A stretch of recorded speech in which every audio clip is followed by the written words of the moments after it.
Good morning, everyone. Thank you very much for tuning in. Just want to apologize if I sound a little bit off. I am relatively sick today, so my voice may sound not as optimal as usual. For those interested, I was meant to attend the final 747 delivery event as I was invited by Boeing.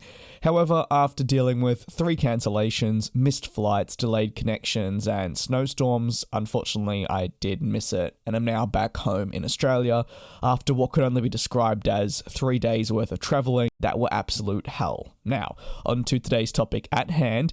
Airbus and Qatar Airways' long-standing saga over service defects with the A350 looks set to have finally ended. The pair in recent days announced that they had settled what can only be described as a mammoth year-plus dispute.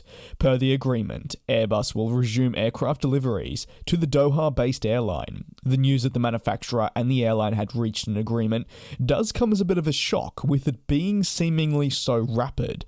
Many expected and most had predicted that this saga would stretch long into 2023, with a legal battle properly beginning in the summer. However, the pair now sorting out the issue is very much welcomed in the industry. Before the dispute, Qatar was an important customer for Airbus.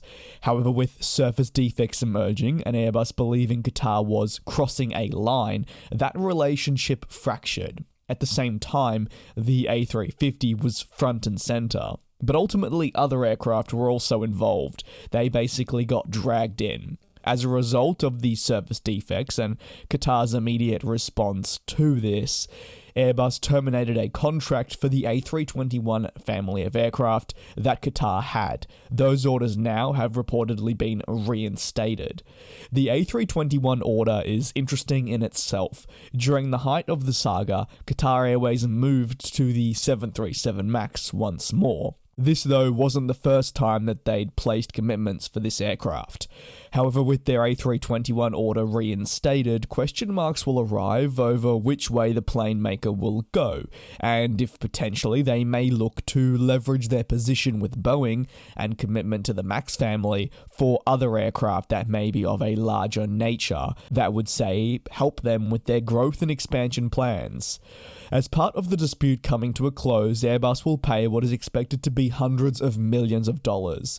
However, one thing that they did secure was ways out of other claims that Qatar Airways had made regarding funds. On top of all of this, the Airbus A350s that Qatar Airways grounded will eventually re-enter service once more.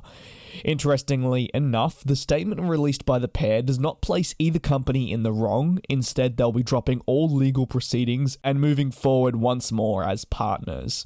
Reuters reports that deliveries of the planes will be delayed, but Qatar has asked for the orders to be reinstated at the very least.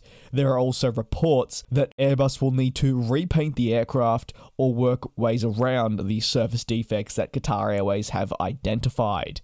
It's been a long 18 months with constant twists and turns. Some people will be disappointed that this did not go into a full legal battle purely because they may have been looking forward to the content to come from that, but ultimately this is a much more dignified end where 2 major aviation companies can now hopefully work together as partners like they once were 2 years ago.